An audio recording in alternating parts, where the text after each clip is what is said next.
5 ବର୍ଷରେ 1.5 ଲକ୍ଷ ସରକାରୀ ନିଯୁକ୍ତି ଆମ ସରकारକୁ ଆସିଲେ ଆମେ କରିବୁ ଆଉ ସେଇ ରାସ୍ତାରେ ଆଜି ଆମେ ଯାଉଛୁ। ଆଉ ଆମେ କହିଥିଲୁ ଯେ ପ୍ରଥମ 2 ବର୍ଷରେ 65,000 ଅର୍ଥାତ୍ 65,000 ସରକାରୀ ପଦବୀକୁ ଆମେ ପୂରଣ କରିବୁ। ଆଉ ଏ ପ୍ରତିଶ୍ରୁତି ମଧ୍ୟ ଆମେ ଦେଇଥିଲୁ। ଆଉ ସେ ପ୍ରତିଶ୍ରୁତି ଆଧାରରେ ଆଜି ପ୍ରଥମ 16 ମାସରେ ଆମେ 12ଟି ନିଯୁକ୍ତି ମେଳାରେ 37,325 ଜଣଙ୍କୁ ନିଯୁକ୍ତି ଆମେ ବିଗତ ଦିନରେ ଦେଇ ସାରିଛୁ।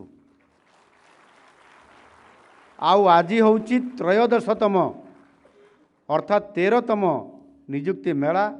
ଆଉ ଏଥିରେ 3ଟି ବିଭାଗର ଆଜି ଆମେ ଯେଉଁ ନିଯୁକ୍ତି ମେଳା କରୁଛୁ ଟିକିଏ ଛୋଟିଆ 1000 ଉପରକୁ ଯାଇପାରିନୁ, 1000 ତଳେ ଅଛନ୍ତି ଆମେ। କିନ୍ତୁ ମ୍ୟାଡ଼ାମ୍ କହିଲେ ନା ଆମେ ଦେଇଦେବା ତାଙ୍କୁ, ଯଦି ମାସେ ଡେରି କରିବା ସେମାନେ ମାସେର ଚାକିରି ତ ସେମାନଙ୍କର ଜିନିୟର ହେଇଯିବେ। ଏଣୁ ଆଜି ଆମେ ନିଷ୍ପତ୍ତି ନେଲୁ। ଏବେ କହୁଛନ୍ତି ଯେ ପୂର୍ତ୍ତ ମନ୍ତ୍ରୀ ବି କହୁଥିଲେ ଯେ ଏ ବିଭାଗର ପୁଣି ଆହୁରି 1000 ଆମକୁ ଦେବା ପାଇଁ ପଡ଼ିବ। ଇଏ କ୍ଲିଅର ହେଇଗଲାଣି କେଉଁ ସ୍ପିଡ଼ରେ ଆଜି ଆମେ ଯାଉଛନ୍ତି।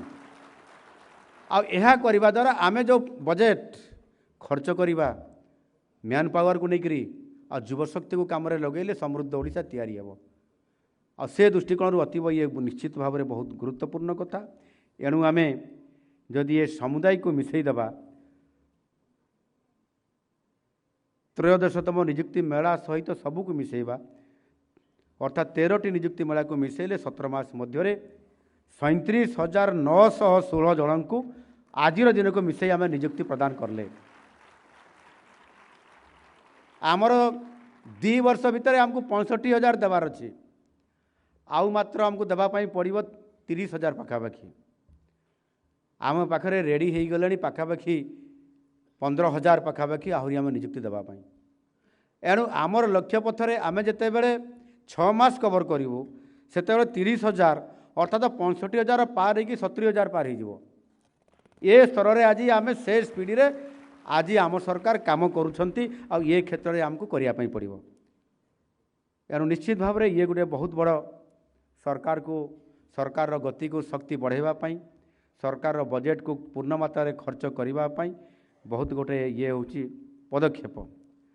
ଆପଣମାନେ ସମସ୍ତେ ଜାଣିଛନ୍ତି ଯେ ଯେତେବେଳେ ନୂଆବର୍ଷ ଦିନ ଜାନୁଆରୀ 1 ତାରିଖରେ ଗତ ନୂଆବର୍ଷରେ ଆପଣମାନେ ସମସ୍ତେ କେଉଁଠି ଭୋଜି ଭାତରେ ବ୍ୟସ୍ତ ଥିବେ, ପିକନିକ୍ରେ କେଉଁଠି ନା କେଉଁଠି ଯାଇଥିବେ।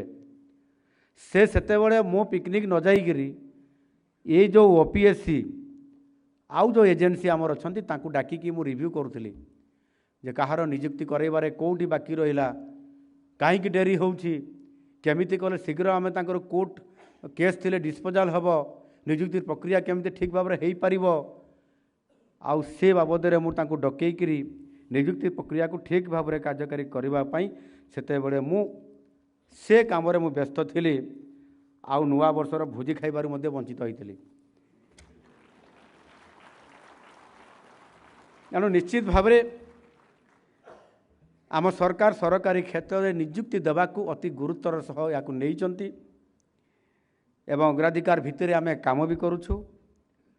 ଆଉ ଏହା କରିବା ଦ୍ୱାରା ଆଜି ଯେଉଁ ଆପଣମାନେ ଖୁସି ମନାଉଛନ୍ତି, ଆନନ୍ଦରେ ଆପଣମାନେ ଆଜି ଏଠି ନିଯୁକ୍ତିପତ୍ର ନେଇକରି ଯିବେ, ଆଉ ଯେଉଁମାନେ ବି ଏଠି ଉପସ୍ଥିତ ଅଛନ୍ତି ମୁଁ ସମସ୍ତଙ୍କୁ ଏ ଖୁସି ମୁହୂର୍ତ୍ତରେ ନିଶ୍ଚିତ ଭାବରେ ଏହା ଆମ ନିଯୁକ୍ତି ପ୍ରକ୍ରିୟାର ଏକ ସଫଳ ପ୍ରୟାସର ଫଳ।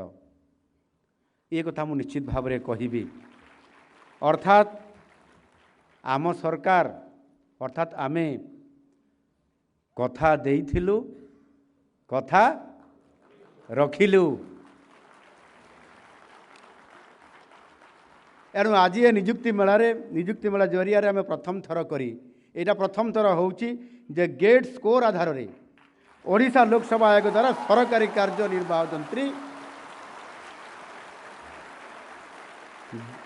AEE ସହକାରୀ କାର୍ଯ୍ୟନିର୍ବାହ ଯନ୍ତ୍ରୀଙ୍କୁ ଚୟନ କରି 3 ଗୋଟି ଇଞ୍ଜିନିୟରିଂ ବିଭାଗର ସହକାରୀ କାର୍ଯ୍ୟନିର୍ବାହୀ ଯନ୍ତ୍ରୀ यही पदवी नियुक्ति प्रदान आज आम कर ये हूँ आम सरकार सफलता आमे ऑल इंडिया लेवल रे कंपटीशन रे आमे आमती आसी ना मुझे आपण शुभेच्छा जनाऊँ एभली एक कार्यक्रम भितर आपण मैंने समस्ते भाग्यवान अटंती समस्ते आपण मैंने भाग्यवान अटंती कारण आपण मैंने समस्ते जातीय स्तर में यही जे होइतिबा GATE graduate aptitude test in engineering रे आपण मैंने श्रेष्ठत्व प्रतिपादन करी आज आपण मैंने गेट परीक्षा कृतकार्य होइछंती एवं गेट स्कोर को आधार कर ये गोटे बहुत बड़ खुशी कथा सहकारी कार्यनिर्वाह जंत्री मानकर कार्यभार ये कार्यभार आपण मानकर अतीव गुरुत्वपूर्ण